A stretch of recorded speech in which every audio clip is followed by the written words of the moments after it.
चंद्रशेखर लिखिले 16 पाला जीवन में 16 वर्ष गोटे एमती वर्ष आज्ञा सी वर्ष अतिक्रम कले जीवन गति पथ बदली जाए आपण मान तो ज्ञानी गुणी बेसी लाए पाला वाला कौन कहिबे आपण विचार करिवे गोटे बयस होउची 12 वाला 30 रु पंडित 60 पर्यंत ताको 3 एज बोली कहा जाए जो बयस रे गोटे झियो खरा पट को चली जाई पारंती सत्यनारायण को कृपा जाऊ करे थिबो से 16 वर्ष का भलरे अतिक्रम कले पंडित पंचदेवता को आशीर्वाद ता ऊपर रहिले भविष्य जीवन मंगलमय हबो पांचटी देवता को पूजा करे ये पांच देवता को काई पूजा करे आमे आस्थान ऊपर 16 वर्ष पर्यंत पंडित गणेश को पूजा करे गणेश हले विद्यार मालिक आमे रुद्र को पूजा करे जे पंडित मंगलमय शिव जीवन मंगल चर्या पाई शिवंकर आवश्यकता अछि आमे पूजा करे देवी दुर्गा ये शक्तिर आधार शक्ति नथिले आपण बसी पाइबे नै कि मु ठिया ही कथा पते कहि पारिबि नै शक्ति दरकार शक्ति आवश्यक आमे पूजा करे सूर्य नारायण केको कोन पाइबा सकल शक्तिर आधार सूर्य नारायण ये चारि जन मिसी गले पंडित किए नारायण महाप्रभु ममात्मेव महादेव भगवान कर आत्मा होचंदी भगवान शिव ज्ञान होचंदी पंडित गणेश शक्ति हेले दुर्गा ए जो पांच देवता अछन गोटे पिलार भविष्य जीवन मंगल करबा पाई ये पालार कार्यक्रम ये लेखा जिला 1262 साल मिन्न मंगलवार दिन लेखिथिले कवि कर्मे कथा 16 वर्ष पुरीले ठाकुरंक पाखरे पिला पाई 16 वर्ष पर्यंत सत्यनारायण महाप्रभु पूजार आवश्यकता अछि ता भविष्य जीवन के मंगलमय करिबा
सज्जन मंडली शुभ संध्या हार्दिक अभिनंदन जहा हूँ मनोरम परिवेश ठाकुर दरबार होती सेपटे पंडित लग्न यज्ञ एपटे देवता अर्चन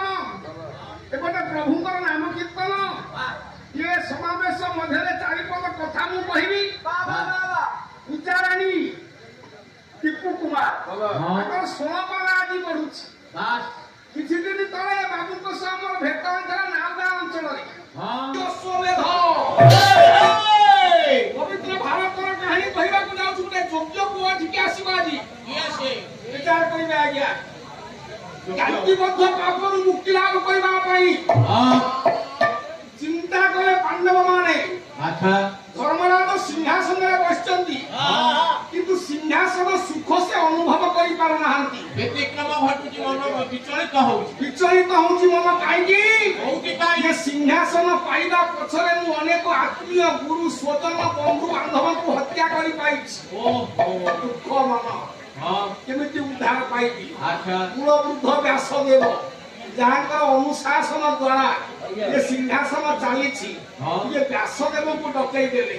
व्यासदेव को पचारि देले ये सिंहासन मत भल लगुनि रुचिकर होनी मन शांति होनी कारणटा ये सिंहासन पाइबा जो मान को हरैली से दुखर कहानी एपर्यंत मो कान में बाजी जाऊँ घरे समस्ते कांदुछंती लुहर गोटे पहाड़ ऊपर ठिया उद्धार पाइबी कुल वृद्ध व्यासदेव परामर्श देते बसा घरे मुझे बढ़िया पंडित माने सत्यनारायण पूजा करुले संस्कृति बंचब सभ्यता बंचब एमती पूजा पाठ हेले मंत्र महात्म्य आज्ञा अच्छी ध्वनि महात्म्य अच्छी बढ़िया मंत्र बढ़िया पंडित माने नमस्कार विचार करिवे आज्ञा व्यासदेव परामर्श कले गोटे यज्ञ अनुष्ठान आरंभ करिवो की यज्ञ अश्वमेध यज्ञ यज्ञर नियम पंडित कोन आमे बहुत दिन पंडित सुनी आसुछु गोरखनाथ पीठरे यज्ञ हुए अक्षय तृतीया बेलू जोइए होय एपटे को तुलसी गादी रे यज्ञ हुए सेपटे पछारे यज्ञ हुए सेपटे कंदरपुर हाईपुर रे यज्ञ हुए अलप यज्ञ होतला एतो किंतु क्षमा करिवे आज्ञा गा सब गाम मुले यज्ञ एक तो सार बसचंती केते यज्ञ चालीछि किंतु यज्ञर गोटे तरीका आज्ञा अछि तरीका का पंडित कोन अभाव हेले यज्ञ क्षय करिवो कोन कोन यज्ञ मित्र हबो द्रव्य भावे रहे राज्य प्रभावे जमान्ति गो ए दक्षिणा जगमानस्य ए नास्ति यज्ञ समवेव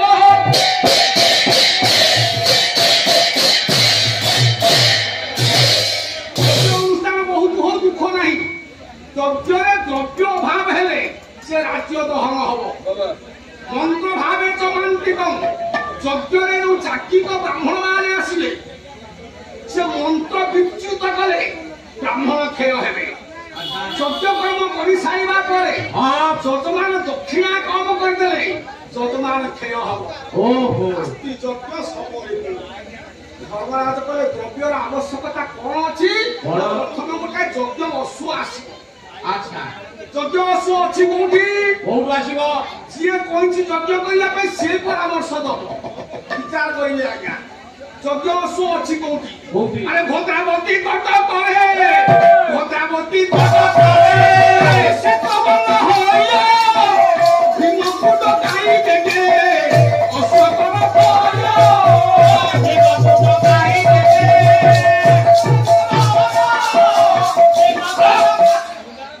भीम को पठै दियो